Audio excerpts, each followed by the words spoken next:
तो ऐसा क्या आपके मन में आया कि टाटा कर्व की बुकिंग कैंसिल करके आपने विंडसर ले ली? 1 रुपया पर किलोमीटर पड़ता है आपको। देहरादून में मैं ऐसी जगह पे चढ़ा हूँ इसको लेकर जहाँ पर दूसरी गाड़ियाँ फेल हो गई थी मेरे सामने। तो आपका कहने का मतलब आप वॉलेट में पैसे ऐड करते हो, फिर गाड़ी को चार्जिंग पे लगाते हो, गाड़ी चार्ज नहीं होती। इसके अंदर का जो स्पेस है ना वो बहुत ही बड़ा है। ऑन रोड और एक्स शोरूम कितने की पड़ी थी गाड़ी? मेरे हाथ इतने लंबे हैं, मैं आगे तक फिर भी नहीं लेके जा पा रहा हूँ। 14 से 15 घंटे 14 से 15 घंटे गाड़ी चार्ज होने में टाइम लेती है। किसी गाड़ी में मैं नहीं देखा इतना बड़ा डैशबोर्ड हो गया है। तो उसमें भर भर के कमेंट है। 128 लोगों के तो एक ही वीडियो पे कमेंट यही आए हो कि सर हमारे साथ भी सेम इशू है। अभी आप अगर देखोगे ना स्क्रीन पे देखो तो बैटरी इसकी दिखा रहा है 81% रेंज। तो आपने डीसी से कितनी बार चार्ज किया गाड़ी को अभी तक? अंडररेटेड चीजें हैं जो कि लोग नहीं बताते। एमजी विंडसर के बेस मॉडल में आपको रेंज कितनी मिली सिटी में और पहाड़ों में? जी विंडसर किसी को सजेस्ट करोगे अपने एक्सपीरियंस के बेस पे? भाई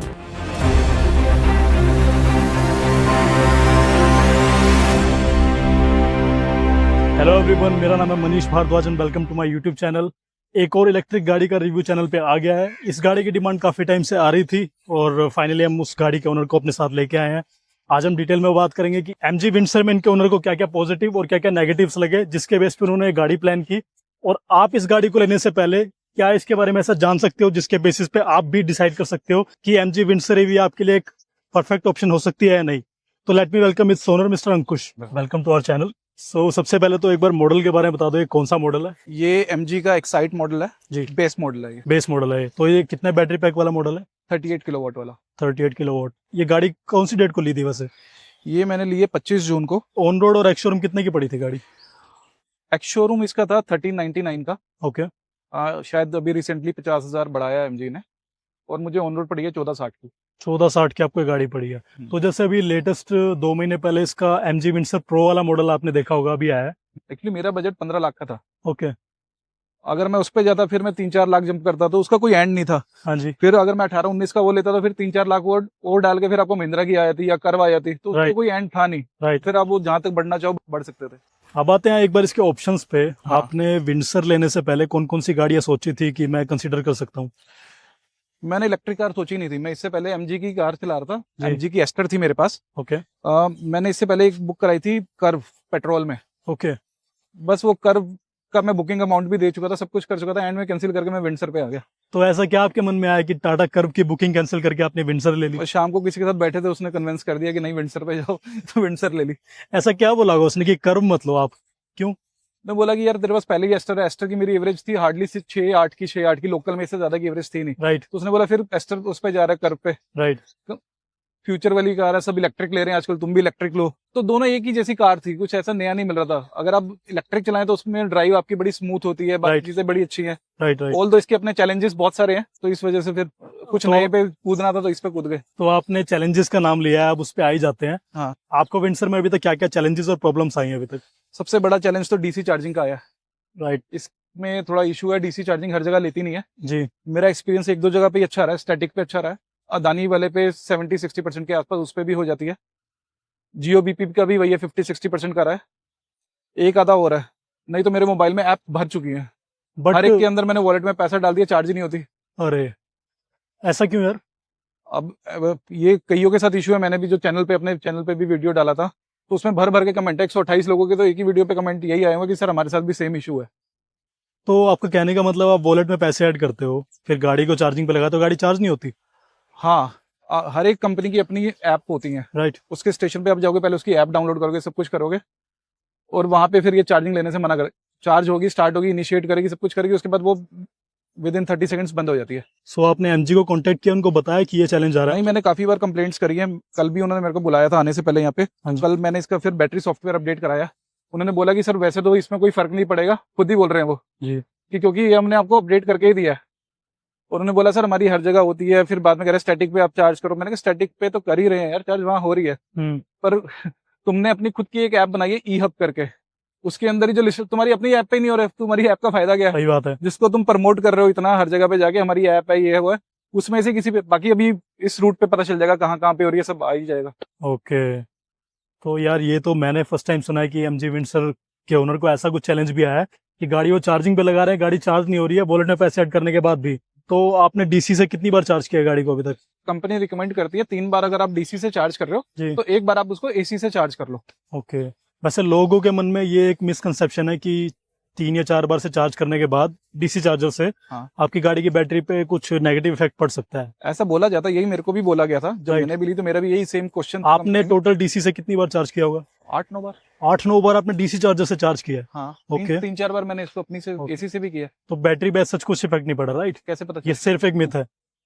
नहीं, लॉन्ग टर्म पे नहीं, पड़ता पता ऐसे चलेगा कि देखो इसकी रेंज कम ज्यादा हो जाएगी, उससे भी थोड़ा नहीं, पता कंपनी ये कहती है कि 3 बार अगर आप अपना डीसी से चार्ज कर ले तो एक बार जरूर एसी से पूरा चार्ज करो। करो। मैं कल अब जब घर से निकला हूँ, अब हम आज गोवा के लिए जा रहे हैं, तो मैं कल इसको पूरा 100% अपना उससे करके निकला हूँ एसी से। राइट। अब रास्ते में मैं 3 बार इसको डीसी से कर लूंगा, और अगली बार उसको 4th टाइम उसको मैं एसी से कर दूंगा रात में। सो जैसे एसी से आप चार्ज करते हो, ये फास्ट चार्जिंग सपोर्ट करती है गाड़ी? फास्ट चार्जिंग सपोर्ट करती है, यस। पर मेरे पास इसका पोर्टेबल चार्जर है 3.3 किलोवाट का। कुछ वीडियोस मैंने भी देखे थे, तो उसमें बोला था कि अगर आप इसका जितना ज्यादा वाला लोगे चार्जर, आजकल 7.3 का भी आ रहा है और 11 का भी आ रहा है, स्टैटिक ने भी निकाल दिया, बाकी कंपनियों ने भी निकाल दी, कि अगर आप उसको फिर 11 से ही कर रहे हो तो फिर आप स्लो चार्ज कर ही नहीं रहे ना गाड़ी को। बिल्कुल। तो आपको मैंडेटरी है कि आपको उसको स्लो चार्जर से चार्ज करना है, तो इसलिए मैंने उसको 3.3 रखा। बाकी डीसी के ऑप्शन आपके पास सड़कों पे हैं ही सारे।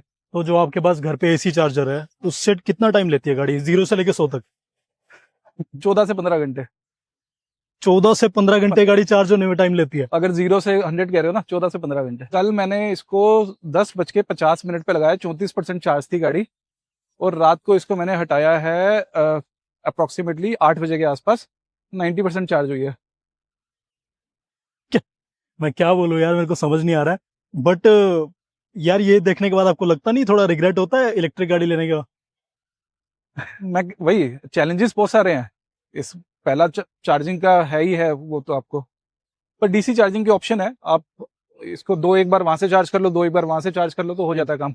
अगर मैं यहाँ से आज मैं दिल्ली से, जैसे मैंने आपको बताया, गोवा का ट्रिप शुरू कर रहा हूँ, तो रास्ते में आज हम करेंगे 2-3 बार उसको, फिर उदयपुर में जहाँ पे हम रुकेंगे 5-6 घंटे इसको हम एसी पे चार्ज कर लेंगे। राइट। 7.3 वाला भी अवेलेबल होता है वहाँ पे ना, बिल्कुल। तो उससे चार्ज कर लेंगे। फिर उसके बाद हम आगे जाएंगे। फिर डीसी में एक्चुअली ज्यादा टाइम नहीं लगता, डीसी में 50 मिनट में पूरी चार्ज हो जाती है। सो आप जैसे इस गाड़ी को देहरादून लेके गए हो, राइट? हाँ, दिल्ली से देहरादून, वहां पे रास्ते में कितनी बार चार्ज किया होगा आपने गाड़ी को? एक बार। एक बार चार्ज किया होगा। तो आप जैसे बता रहे हो कि 14-15 घंटे आपको लगे, हाँ। तो फिर कहाँ वेट किया आपने इतनी देर? नहीं, मैंने डीसी से चार्ज किया रास्ते में एक बार। डीसी से किया? हाँ। ओके, तो वहाँ डीसी से कितनी देर में हो गया होगा? मेरा 40 मिनट में हो गई थी ये 60-70% चार्ज। 60-70 हो गई थी। वो डिपेंड करता है आपको कितने किलोवाट का चार्जर मिल रहा है। 30 किलोवाट का भी है, 60 किलोवाट का भी ऑप्शन है। राइट। ये जो गाड़ी है ये 60 किलोवाट तक सपोर्ट नहीं करती है। आप 60 वाला भी लगाओगे तो मैक्सिमम 45 किलोवाट तक का ही चार्जर सपोर्ट करेगी उसमें ना। राइट। बाकी इसमें हर एक कार का है, कई कारें तो 120 वोल्ट भी सपोर्ट कर रही है। बिल्कुल। तो इसका मैक्सिमम जो लेती है वो 45 किलोवाट लेती है। सो एक बार कोस्ट पे आते हैं, जैसे आपने इस गाड़ी को लेके कितने किलोमीटर ट्रैवल किया है और पर किलोमीटर आपकी कॉस्ट कितनी पड़ती है? अगर घर से चार्ज करके निकल रहे हो तो 1 रुपी किलोमीटर। ओके। अगर डीसी से करो 3 रुपी। 3 रुपीज, 1 रुपया पर किलोमीटर पड़ता है आपको। देखो उस केस में तो चार्जिंग में टाइम ज्यादा लग भी रहा है, तो आपको इतना फील नहीं होता होगा ना कि चलो पैसे तो बच रहे हैं इसके ड्राइव करने में, है ना? एग्री। देखो ना, 38 किलोवाट की बैटरी है, तो मोटा मोटी अगर आप इसको घर पे चार्ज कर रहे हो तो आपकी 38 यूनिट्स कंज्यूम हुई। बिल्कुल। 6 रुपए की यूनिट होगी, 7 रुपए की यूनिट होगी, 10 रुपए की यूनिट होगी, वो 1 रुपया किलोमीटर पड़ेगी, क्योंकि 300 किलोमीटर चल भी तो रही है। फिर ये थोड़ा प्लस पॉइंट है, बहुत बढ़िया चीज आपने बताई है। हाँ। एक बार इसका बूट देख लें हम। सो एमजी विंडसर में आपको 606 लीटर का बूट मिलता है, जो कि आपको टाटा कर्व से भी ज्यादा, हुंडई क्रेटा से भी ज्यादा, किया सेल्टोस से भी ज्यादा बूट प्रोवाइड करता है। अभी देखो ये गोवा की ट्रिप पे निकल रहे हैं, उन्होंने पूरा बूट भरा हुआ है। यार अंकुश, कभी बूट में तो चैलेंज नहीं आया होगा? 600 लीटर तो बहुत ज्यादा है यार। मुझे 2-3 दिन पहले एक और चीज पता चली। हाँ। ये बूट जो दिख रहा है ना, हाँ। ये बूट डबल है इसका, इसमें इसके नीचे भी इतना बूट है। इसके नीचे से एक स्पेयर व्हील आता है, कंपनियां जो देती हैं गाड़ी में, इसमें वो नहीं है। तो वो जगह भी खाली पड़ी होता है। तो इतना ही बैग में उसके अंदर भी भर सकता हूं, इतना बड़ा स्पेस है वो। और जैसे इलेक्ट्रिक गाड़ी में फ्रंट में भी थोड़ा स्पेस होता है, नहीं, इसमें नहीं है। ये बोन ईवी है, जो गाड़ियां आईसी वाली कन्वर्टेड है ना, हाँ। तो उसमें आपको फ्रंट में देते हैं छोटा सा बूट, वो 130-150 लीटर का। राइट। तो इसमें नहीं है। बोर्न इलेक्ट्रिक में नहीं मिलता, बोन इलेक्ट्रिक में नहीं मिलेगा आपको। बट 606 लीटर यार, ये तो थोड़ा क्रेजी चीज है। मतलब जैसे हुंडई क्रेटा काफी इसका एक राइवल है। हाँ। टाटा कर्व है, टाटा कर्व में आपको 500 लीटर मिलता है, हुंडई क्रेटा में आपको 433 लीटर मिलता है। तो कहाँ वो थोड़ा लिए भी ज्यादा लगता है, क्योंकि इसमें कोई पार्सल ट्रे नहीं है, तो इस वजह से भी इसमें ज्यादा स्पेस लगता है। तो आई थिंक 2 या 3 ट्रॉली बैग इसमें आ जाएंगे, उसके ऊपर बैग तो भी 1, 2, 3, 4, 5, 6, 7 बैग हमारे पड़े हैं। 7 बैग रखे हुए इन्होंने इसके बूट में यार, देख लो। और इसके ये नीचे भी स्पेस हो रहा है, उसमें भी रख सकते हैं हम 2-3 बैग। बहुत बढ़िया यार। देखो गाड़ी के अगर नेगेटिव्स होते हैं ना तो पॉजिटिव भी होते हैं गाड़ी के, है ना। ये बहुत अंडररेटेड चीजें हैं जो कि लोग नहीं बताते हैं। ओके, अब आते हैं सबसे इंपॉर्टेंट क्वेश्चन पे। एमजी विंडसर के बेस मॉडल में आपको रेंज कितनी मिली सिटी में और पहाड़ों में? तो इसमें रेंज मैंने अभी इस पे 3 रोड ट्रिप करे जी। पहले वाला रोड ट्रिप था मेरा दिल्ली से देहरादून का। दिल्ली देहरादून के ट्रिप में मेरे को इसमें रेंज मिली है 270 किलोमीटर के आसपास। फिर मैंने दूसरा ट्रिप किया दिल्ली से जयपुर का, वहां पर मैं दिल्ली मुंबई एक्सप्रेसवे से गया था। ओके। तो वहां पर मेरी रेंज ड्रॉप हुई सिर्फ 220 पे। ओ, रीजन ये था कि शायद मैं हार्श ड्राइविंग कर रहा था, मैं 120 140 पे गया, तो वो रेंज बड़ी तेजी से ड्रॉप हो गई। राइट। वहां पर मुझे दिक्कत भी आई काफी। फिर तीसरा जो मेरा था ट्रिप, वो मैं अपने होम टाउन गया, वहां पर इसने मेरे को 320 के आसपास रेंज दी और Okay. मैंने ड्राइव उसको 60-70 पे किया। कंटिन्यूसली। हाँ जी, तो 320 की रेंज आपको मिली, वो आपकी मैक्सिमम रेंज थी इस गाड़ी में, right? मैक्सिमम रेंज थी। और जैसे S2H गाड़ी चलती है ट्रैफिक में, कई बार दिल्ली में कितना ट्रैफिक है आपको ही पता है। 260-70 के आसपास दे दे। 260 की वहां भी आपको मिलती है? पर मेरा ये है कि इसमें 4 मोड्स हैं ड्राइव के, हाँ जी। इको प्लस, इको, नॉर्मल और स्पोर्ट्स। राइट। मैंने कभी इसको इको प्लस पे और इको पे नहीं चलाया, हमेशा इसको मैंने नॉर्मल पे ही चलाया जी। और हमेशा एसी ऑन रहा है, कभी मैंने इसका एसी बंद नहीं किया। सो फिर भी आई थिंक 260 की रेंज तो यार ठीक है, बिकॉज हम रिसेंटली देख रहे हैं कि महिंद्रा की जो गाड़ी आ रही है, टाटा की गाड़ी आ रही है, जो कंपनियां क्लेम कर रही हैं, और कुछ लोग हैं जिनको वो अच्छी रेंज मिल रही है, but still some people are facing challenges की। वीडियोस देखे थे लेने से पहले, तो उसमें लोगों ने लिखा था जो ICE वाली कार्स हैं, राइट। उसमें 30 से 35% का डिफरेंस आता है, जो क्लेम करते हैं वो ना। इसके अंदर ऐसा नहीं आता, इसमें शायद जो बॉर्न ईवी कार्स हैं उसमें 10-15% का ही फर्क आता है। तो अब चलते हैं गाड़ी के अंदर एक बार। सो हम आ चुके हैं विंडसर के अंदर। एक चीज जो बैठते ही इंसान नोटिस करता है ना एमजी विंडसर में, वो है इसका स्पेस। इतनी बड़ी बड़ी गाड़ी लगती है ये, इसके अंदर का जो स्पेस है ना वो बहुत ही बड़ा है। पहले तो इसका यार डैशबोर्ड देखो, देखो मेरा हाथ इतने लंबे है, मैं आगे तक फिर भी नहीं लेके जा पा रहा हूँ, बहुत ज्यादा स्पेस है यार। ये आपको कैसा लगता है? थोड़ा किसी गाड़ी में मैंने नहीं देखा इतना बड़ा डैशबोर्ड होगा यार। बहुत अच्छा लगता है जब शाम को कहीं जाता है ना। हाँ तो यहाँ पे रखते हैं उसकी ट्रे जी, खाना खाते हुए। हाँ, यहाँ पे रखते हैं ग्लास, कप्स रखते हैं जी। समझ गया मैं। और यहाँ पर भी आपके पास काफी सारा स्पेस है। राइट। और इसको अगर आप देखोगे ना, ये मुझे 1-2 दिन पहले ही पता चला जी। इसको आप निकाल भी सकते हो। तो विंडसर में आपको पता है कि एमजी विंडसर में और एमजी विंडसर प्रो में और इवन कोमेट एवी में भी जब आप ब्रेक पे पैर रखते हो गाड़ी आपकी ऑन हो जाएगी। कोई ऑन ऑफ वाला बटन है ही नहीं, आपके पास चाबी है, गाड़ी में बैठो, गाड़ी लेके निकल जाओ। तो ये भी एक अच्छा कंफर्ट फीचर है यार, बहुत अच्छा है। आपके पास चाबी है नहीं गाड़ी की और आप गाड़ी के अंदर बैठ गए, तब होगी स्टार्ट? ये नहीं, तब नहीं होगी। नहीं होगी।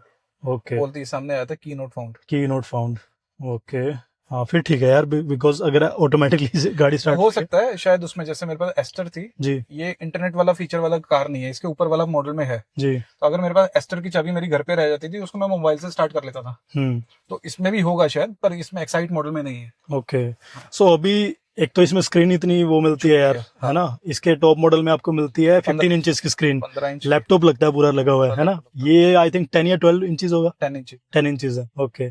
अभी आप अगर देखोगे ना स्क्रीन पे देखो तो बैटरी इसकी दिखा रहा है 81%, रेंज दिखा रहा है 256 किलोमीटर।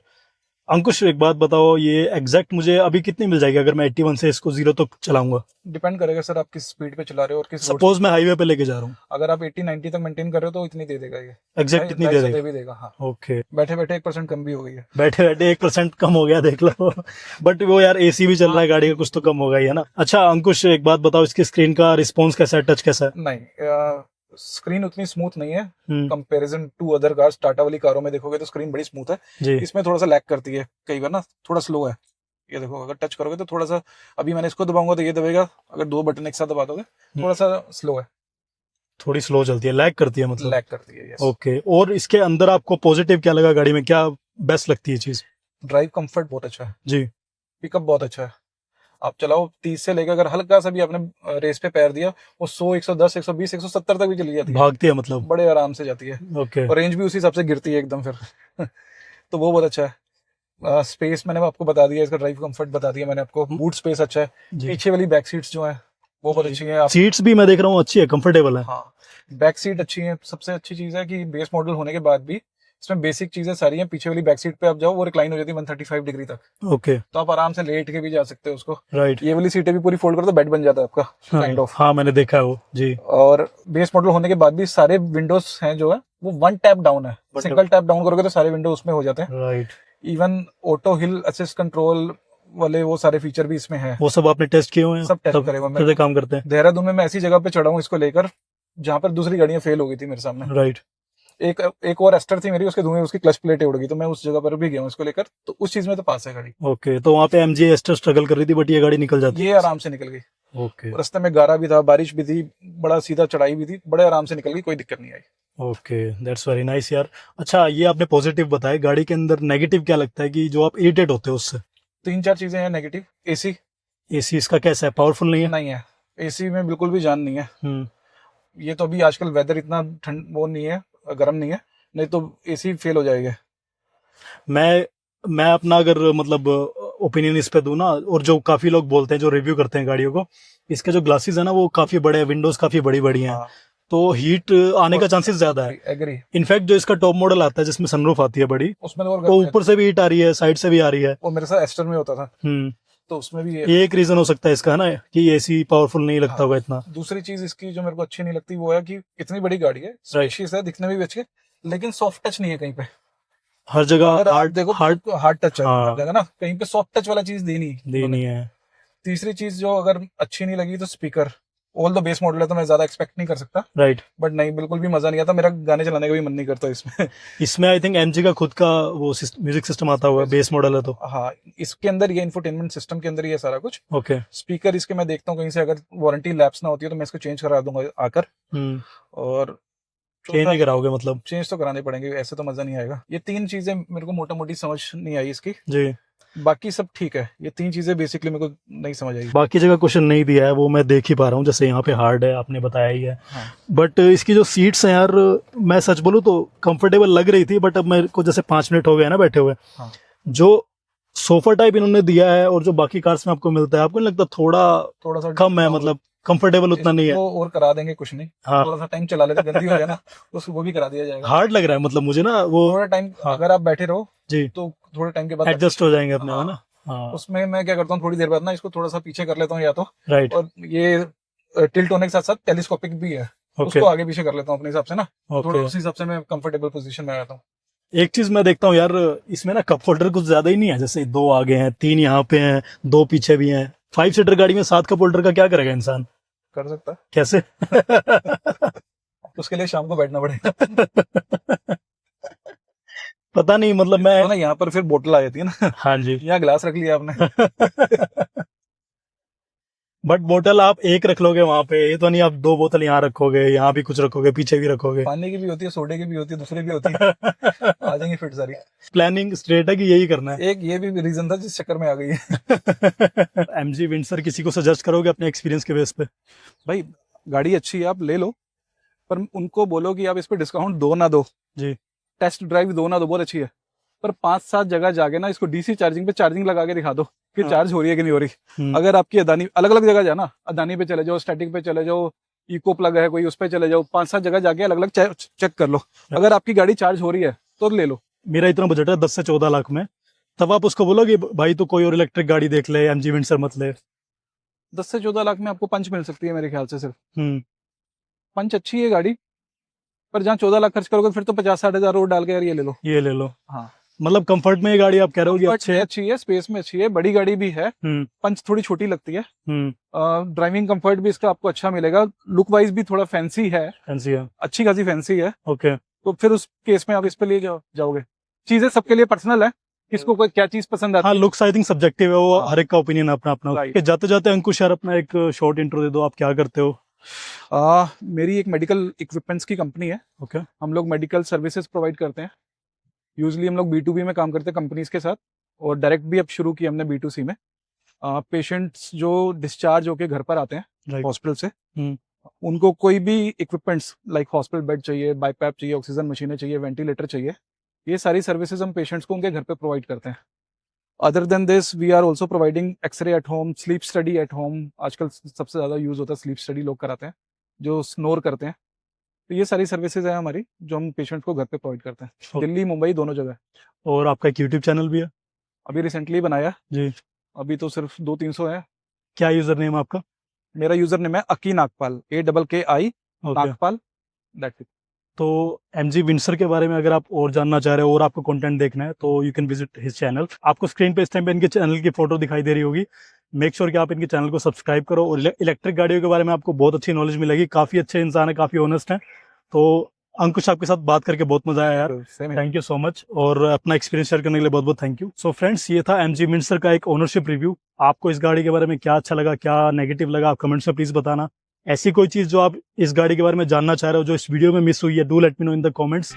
और नेक्स्ट कौन सी गाड़ी का रिव्यू चाहिए वो भी प्लीज बता देना। And thanks for watching. Thank you.